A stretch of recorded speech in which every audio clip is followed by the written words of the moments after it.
नमस्कार दोस्तों, स्वागत है आपका हमारे YouTube channel Hindi selection point पर। आज हम हिंदी साहित्य के इतिहास का लास्ट सेशन करेंगे।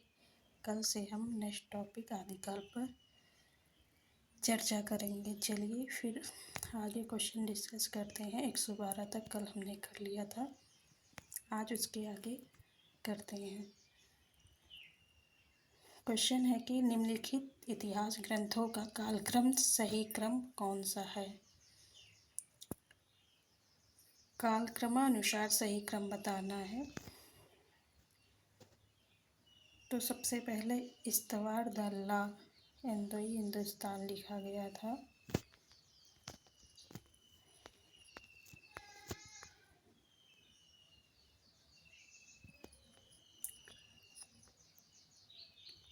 हमारा भी ऑप्शन हो जाएगा इस्तवार दल्ला इंदोई Hindustan, Shiv Singh Saroj, modern vernacular literature of northern Hindustan और मिस्रबंद विनय। नेक्स्ट क्वेश्चन है, भाषा काव्य संग्रह किसकी पुस्तक है। ये रिपीटेड क्वेश्चन है। ये है महेश दत्त शुक्ल का। नेक्स्ट क्वेश्चन है कि हिंदी साहित्य का अतीत के लेखक कौन है। तो हिंदी साहित्य के अतीत के लेखक हैं विश्वनाथ प्रसाद मिश्र। नेक्स्ट क्वेश्चन है कि प्रकाशन वर्ष के अनुसार निम्नलिखित पुस्तकों का सही अनुक्रम लिखिए। तो सबसे पहले आया था मध्यकालीन बोध का स्वरूप, फिर हिंदी साहित्य और संवेदना का विकास, फिर आया हिंदी साहित्य का दूसरा इतिहास, फिर आया हिंदी साहित्य का आदिकाल। ऑप्शन नंबर 2 सही हो जाएगा। चलो इसका प्रकाशन वर्ष देख लेते हैं कि मध्यकालीन बोध का स्वरूप 1970 में हजारी प्रसाद द्विवेदी ने लिखा और हिंदी साहित्य एवं संवेदना का विकास 1986 ईस्वी में डॉक्टर रामस्वरूप चतुर्वेदी ने लिखा। हिंदी साहित्य का दूसरा इतिहास 1996 में डॉक्टर बच्चन सिंह ने लिखा और हिंदी साहित्य का आधा इतिहास 2003 ईस्वी में सुमन राजे ने लिखा।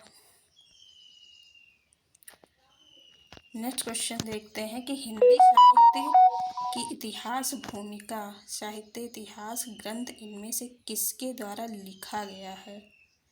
तो हिंदी साहित्य की इतिहास भूमिका किसका है। हिंदी साहित्य की इतिहास भूमिका के नाम से कोई पुस्तक नहीं है, जबकि हिंदी साहित्य की भूमिका है हजारी प्रसाद द्विवेदी का। तो ये क्वेश्चन रॉन्ग हो जाता है। नेक्स्ट क्वेश्चन पे जाते हैं, किस लेखक के इतिहास ग्रंथ में सर्वप्रथम हिंदी साहित्य का काल विभाजन मिलता है। तो सबसे पहले किसने किया था, जॉर्ज ग्रियर्सन ने। नेक्स्ट क्वेश्चन देखते हैं, इनमें से वह कौन सी रचना है जिसे मूलतः हिंदी शब्द सागर की भूमिका के रूप में लिखा गया था, किंतु बाद में उसे स्वतंत्र ग्रंथ भी बना दिया गया। तो ऑप्शन नंबर बी है कि गणपत चंद्र गुप्त कृत हिंदी साहित्य का वैज्ञानिक इतिहास, जो मूलतः हिंदी शब्द सागर की भूमिका के रूप में लिखा गया था, किंतु बाद में उसे स्वतंत्र ग्रंथ बना दिया गया। नेक्स्ट क्वेश्चन है कि हिंदी साहित्य के प्रथम काल को वीर काल किसने कहा है। तो प्रथम काल को वीर काल किसने कहा है, तो विश्वनाथ ने कहा है। ऑप्शन सी।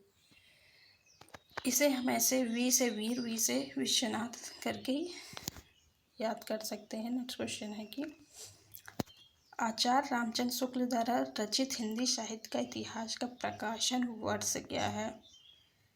तो option number D 1929। Next question है कि अमीर खुसरो का पूरा नाम क्या है। तो अमीर खुसरो का पूरा नाम है अबुल हसन यमुनुद्दीन खुसरो।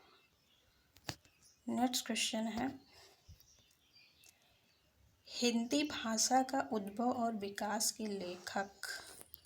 हिंदी भाषा का उद्भव और विकास, ये हो जाएगा उदय नारायण तिवारी का। ऊ से उद्भव और ऊ से उदय नारायण तिवारी, ऐसे रिलेट करके याद किया जा सकता है। नेक्स्ट क्वेश्चन है कि हिंदी साहित्य के इतिहास लेखन में काल विभाजन और नामकरण का प्रथम प्रयास करने वाले हैं।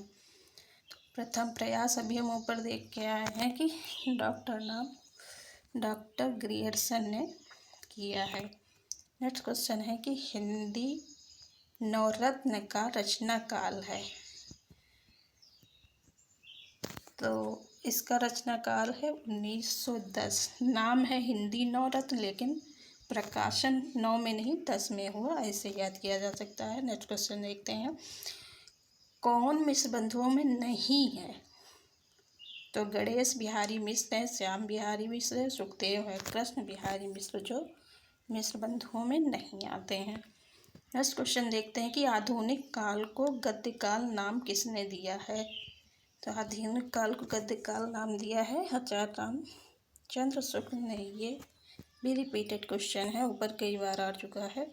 नेक्स्ट क्वेश्चन देखते हैं कि आचार्य रामचंद्र शुक्ल ने सप्त सागर में लिखित किस शीर्षक लेख को परिवर्तित तथा परिमार्जित कर हिंदी साहित्य का इतिहास लिखा है? तो इसका आंसर हो जाएगा ऑप्शन डी, हिंदी साहित्य का विकास। नेक्स्ट क्वेश्चन है, हिंदी साहित्य के इतिहास लेखन की परंपरा में मिश्र बंधुओं ने किस ग्रंथ द्वारा अपना महत्वपूर्ण योगदान दिया है? तो मिश्र बंधुओं का क्या है? मिश्र बंधु विनोद है, option number C. Next question देखते हैं, साहित्य के इतिहास के संदर्भ में निम्नलिखित कथन किसका है?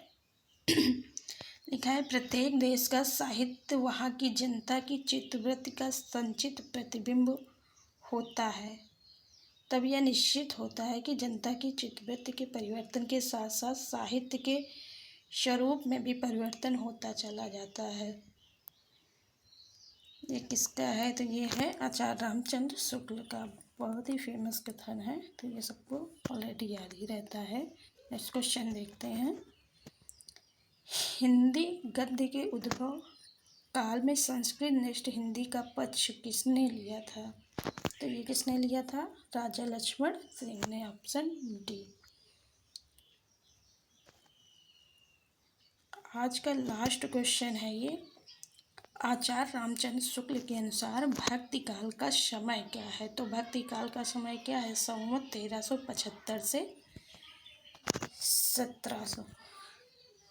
कल से हम नया टॉपिक आदिकाल स्टार्ट करेंगे। आज के लिए इतना ही। अगर क्लास पसंद आई हो तो लाइक और सब्सक्राइब करना ना भूलें। Thank you so much.